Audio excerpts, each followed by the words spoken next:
Të nderuar dhe të respektuar vëllezër besimtar, me të vërtet falëndërimi i përjetshëm i takon Zotit të Madhreshëm, ai i cili e ka pasuruar jetën e njeriut me adhurime nga më të ndryshmet dhe në vazhdimsi e begaton dhe frymëzon njeriun që t'i arrijë qëllimet më të mira të jetës.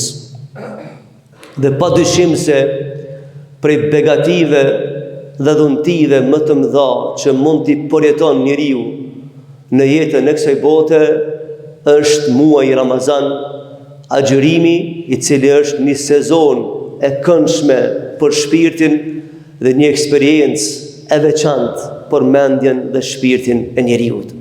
Të ndershëm vëllezër besimtar, në vazhdim të temës gjurmëve të agjërimit, e shfrytëzoj rastin që ti përmendi edhe sot një 2-3 çështje të rëndësishme në mënyrë që njeriu në jetën e bote ta kthen krejt adhurim të madh në benefit për jetën dhe për argumentet e jetës. Të ndershëm vëllezër besimtar,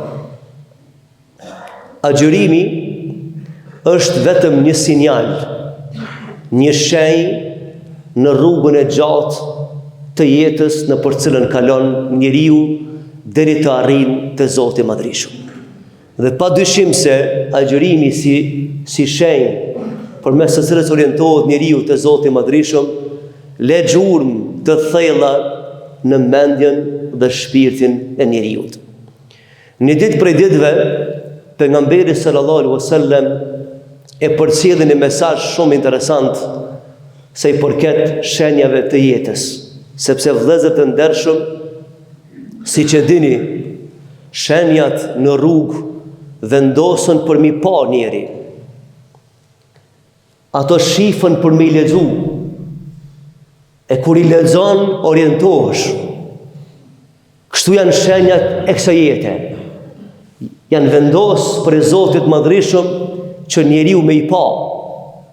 Dhe kur ti shef argumentet e Zotit Madhreshëm, i lexon. E kur ti lexon argumentet e Zotit të Madhreshëm, ai orientohet në rrugën e duhur. Sepse s'ka kuptim me pa një shenjë dhe ti mos me lexu. Dhe s'ka kuptim me pa një shenjë me lexu dhe ti mos me përfill. Edhe pse bota në përgjithësi është shenjë që tregon se krijuesi është perfekt. Ky kozmos, këtë komplet, pa e ndarë në detaje, është vetë argument në vete që tregon se krijuesi është suprem, i gjithdijshëm, i urtë dhe i përsosur në urtësi. Dhe pastaj mbrana këtij kozmosi po ashtu, secila çështje është shenjë në vete që tregon për diçka shumë të rëndësishme, me një farë forme i tregon njeriut se ti duhet të orientohesh drejt shenjave për me arrit në fund të përjetshmja. Dhe një ditë prej ditëve vëllezër, ku kemi fjalën të shenjat, pejgamberi sa më dha një shembull shumë interesant. Ju drejtu njerëzve në ligjërat. Tho, o ju njerëz, ta me të vërtet Zoti i Madhreshëm i kalon do shenja që ti dush me i lexu në këtë dunja. Dhe me të vërtet ju e keni një fund që patjetër keni me arrit atje. Patjetër një ditë do të ndalesh dikun. Edhe thot, njeriu në jetën e kësaj bote, besimtari thot jeton mes 2 frigave dhe mes 2 shpresave. Jeton thot me frigën e të kaluarës, ajo që ka është regjistru dhe pa mundësia për të rikthy dhe për të ndryshu. Dhe jeton me frigën të ardhmës, ajo që ka mbet, si do të vjen ajo, çish do të duket ajo, dhe ku do të jetë pozita njeriut në ato rrethana. Dhe thot pejgamberi sallallahu alaihi wasallam, o ju njerëz, thot njeriu duhet me marr prej vetës për mi dhënë vetes. Çka nuk kupton me marr prej vetës për mi dhënë vetes? Atë energji që e jep sot ti për punë të mira të kësaj bote, ti e janë rresh pozitën vetes në ahiret. Ti e të dhon prej vetës për me marr nesër për veten tënde. Dhe atë energji që se shfrytëzon këtë dunja, ose se kanalizon në rrugë të duhura, thjesht je t'ja pamundsu vetës nesër privilegjen që do ta kesh në botën e përjetshme. Tha pejgamberi Islam, i mençur i tha merr prej vetës për veten e vet. Keni pa vëllezër këtë dunja nganjëherë për shembull edhe në jetën e përditshme, njeriu thot po investoj pak se kam e fitu shumë. Që kjo është matematike botës së përjetshme.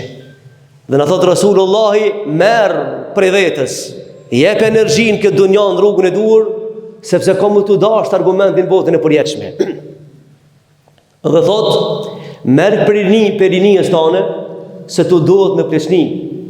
Dhe merr thot prej jetës, se ka më të dashur në botën e përjetshme. Dhe betohet pejgamberi thot pasha Zotin e Madhreshëm, thot ka me ardhur një moment që pas vdekjes ma nuk ka këshillues. Kur analizon këtë fjalë ndershëm vëllezër, komplet trajektoria e jetës së njeriut.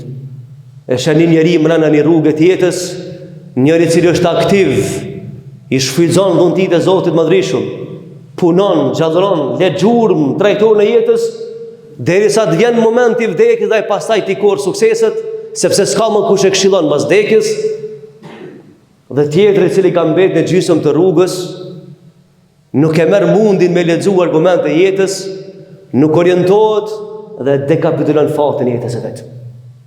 E agjërimi vëllezër vetëm një shenjë, një gjurmë, e cila e motivon njeriu, e orienton njeriu drejt rrugës së përjetshme të Zotit i Madhreshëm, sepse siç ka nevojë ana fizike njeriu të çlodhet me një farë forme, dhe siç ka nevojë aspekti mental, intelektual i njeriu që të sfidohet në argumente së bote, kështu ka nevojë shpirti të gjen një stacion ku motivohet dhe i gjen gjurmët për të rrugtuar në botën e përjetshme. Pra agjërimi është vetëm një prej shenjave që ka vendosur Zoti i Madhreshëm drejt pafundësisë në botën e përjetshme, dhe të lumtë ata të cilët e kanë shfrytzuar këtë muaj dhe gjurmët e këtij muaji i përcjellin në vazhdimsi deri ditën kur kthehemi te Zoti i Madhreshëm.